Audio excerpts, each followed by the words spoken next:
Morning, everybody. It's the 30th of June. We are Signal Centre Talking Bull. I'm Joe Neighbour, joined by Steve O'Hare. Good morning, Steve. Good morning, mate. All right. Yeah, it's coming home. Yeah, it feels like it. We can breathe a sigh of relief Absolutely. for a few days. Yes, indeed. Okay, let's get stuck into the latest news, shall we? So, obviously, more concerns about the Delta coronavirus variant is growing, and those fears helped fuel a rise in Moderna's share price yesterday to a record high after the drug maker said its vaccine produces protective antibodies against the strain, which is good. The medicine was approved for restrictive emergency use in India, while little more than 4% of the population so far is fully vaccinated. So they've obviously got a very long way to go.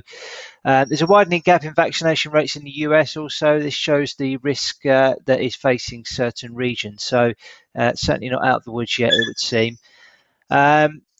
Major challenges also for central banks on how they're going to wean the global economy off of the unprecedented levels of support that they have deployed.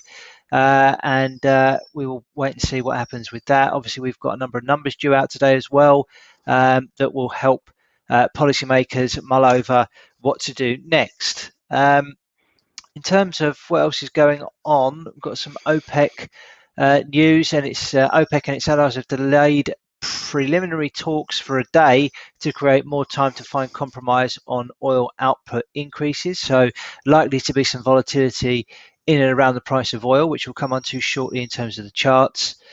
I think that's pretty much it on the headline, Steve. So we can dive into the charts. What do you want to start with today? I could start with commodities today, Joe, while you oil your bike. Yeah. The little puppy in the background. Oh Is he? God, she's proper squeaking, isn't she? Is she trying to tell you which way to go?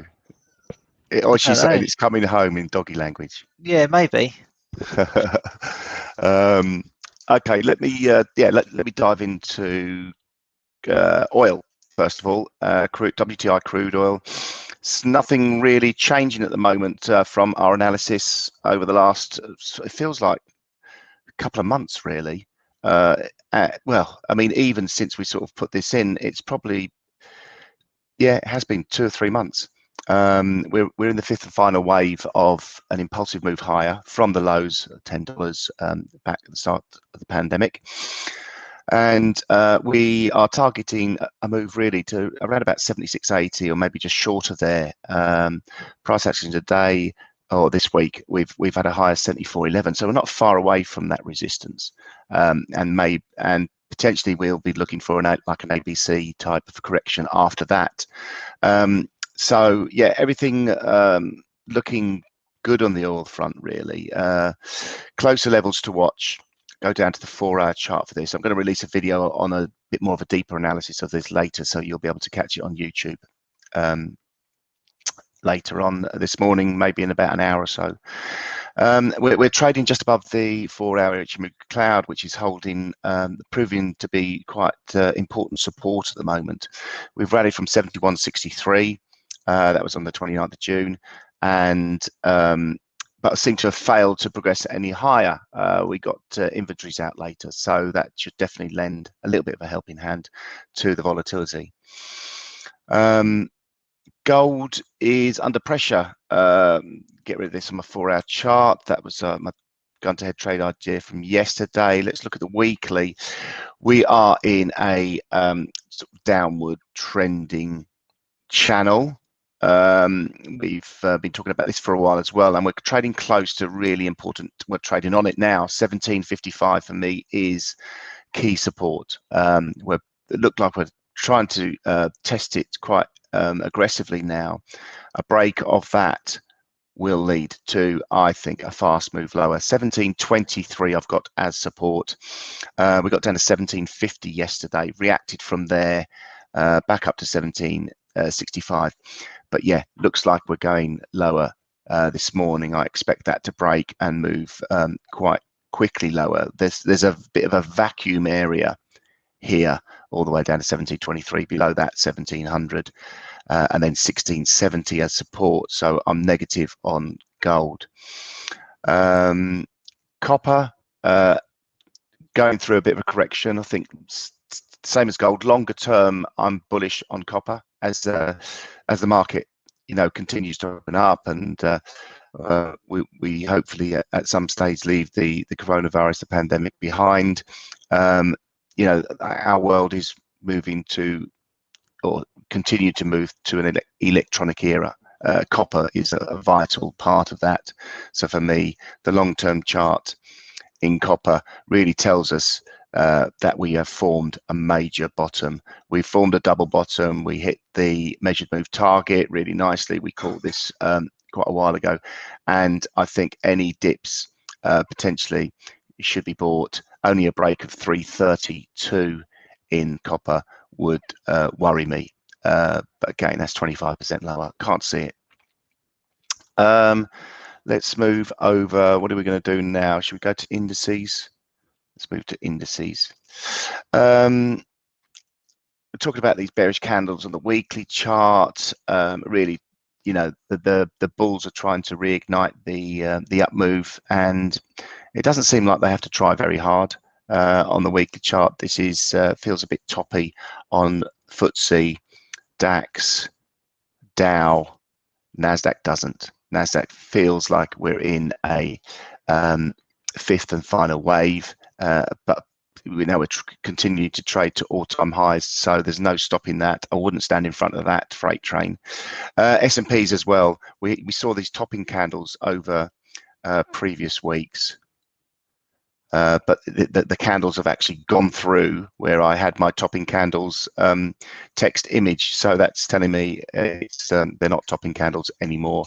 But we are in this. It's quite a bearish divergence type of formation. I think any type of oscillator, the MACD is my favorite, can show that we are seeing bearish divergence. Price is moving higher while we're getting this slowdown in the momentum. That'll probably be the same for volume and other indicators like that. So we are pushing higher, but it's on shaky ground in my eyes. Again, I wouldn't stand in front of it. The only thing I'd look for, it would be maybe a break of major support levels. For S&Ps, that'll be 41.37. That's a weekly swing low, but then it still has to break below the 4,035 level before I'd seriously consider that we are in some form of correction. Not a reversal, just a correction. That's how it feels, and I don't really think we should argue with it.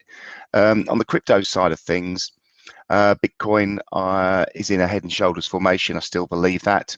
We have had a decent reaction from the lows around about 28,800, just below there. We're trading up to the 36,000 level. I think a break of 36,000, we head towards 41.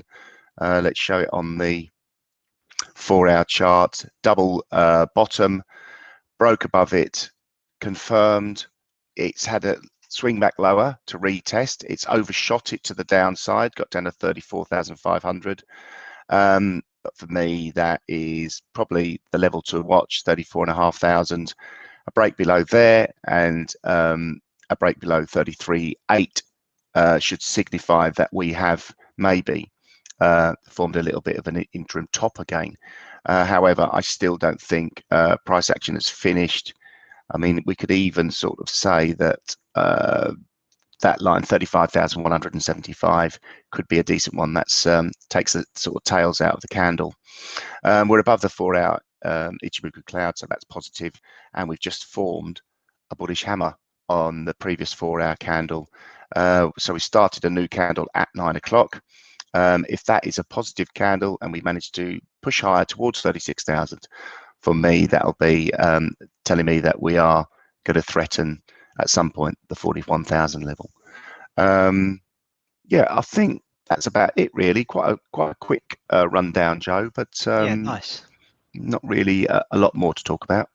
Okay, cool. Well, I'm just going to continue really where I left off yesterday on the whole FX side of things, and starting off with dollar index, 3 consecutive days of gains. if you include today in that. Obviously a long way to go before we can safely say that that's the case, but certainly a decent push to the upside yesterday, having sort of pulled back to retest this support level around here at 91.43, and looks as though it's continuing higher.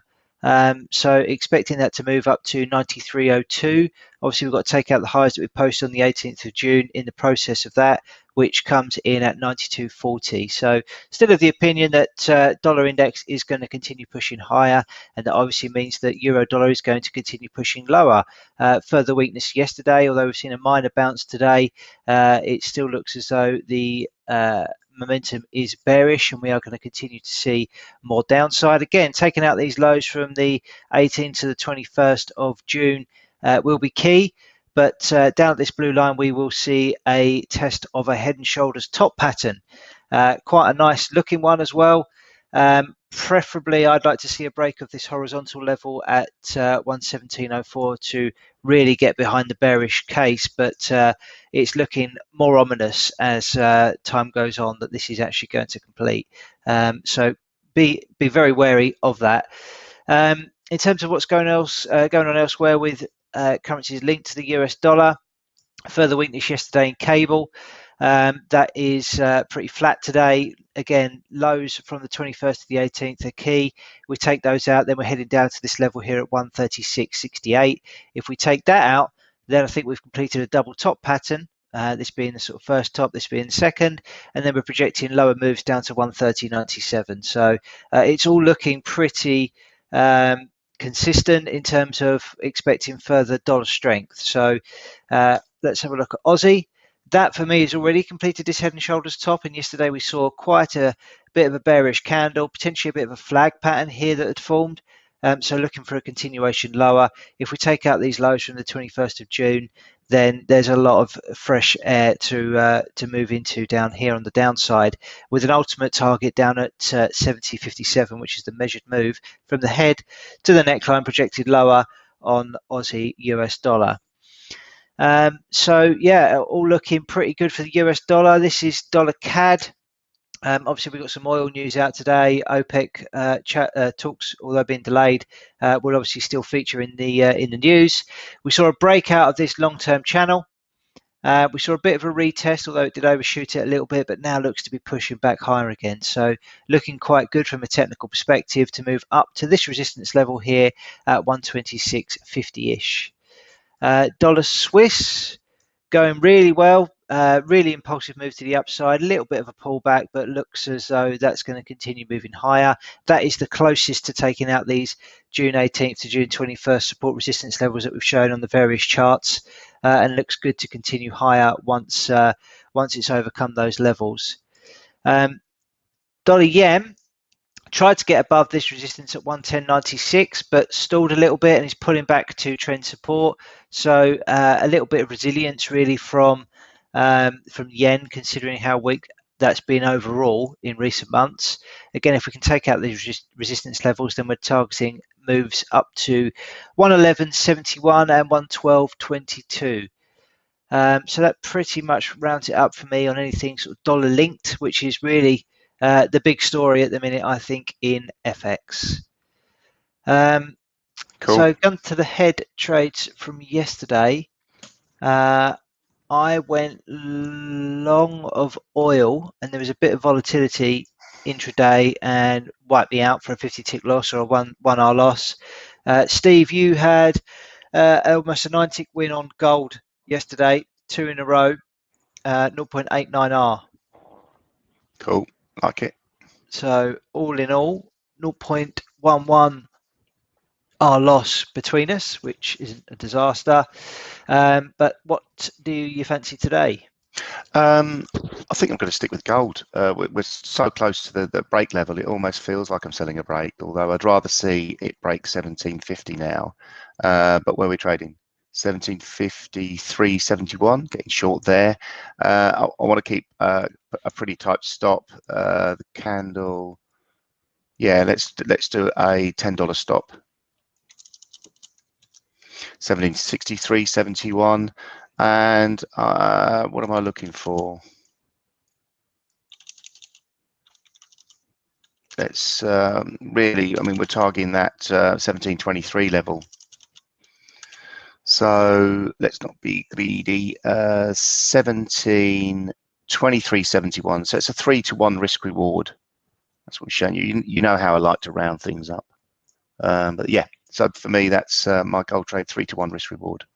Cool. Good luck. I'm taking a look at New Zealand dollar, US dollar. Looks to me on the hourly chart that it's breaking out of a flag pattern to the downside. So going to quickly jump on that. Trading at 69.84. Going to target a move down to 69.23. Stop loss above these highs at 70.08. So looking for a continuation lower there, which obviously is linked to dollar strength. So from a technical perspective, quite like that. Long term, I think it's making a top. I think Aussie maybe looks a bit better, but from an intraday chart perspective, this one looks nicer for me at the moment. So selling that. So data-wise today, we've got a fair amount out. So we've already had German unemployment, which was out at 8:55. At 10 a.m., we've got Eurozone CPI. At 1:15, we've got the US ADP employment report, which is obviously the precursor to the non-farm payrolls that are due out on Friday. 2:45, we have US Chicago PMI. 3 p.m. we have US pending home sales, and at 3:30 we have the crude inventories number. So lots going out, and that's in. We've also had the UK GDP today as well, which was out earlier today. So lots going on to keep us on our toes, and yeah, be careful if you're trading out there. Yeah, have a good day. Cool. Right. Cheers, guys. See you tomorrow. Cheers all. Bye. Bye bye.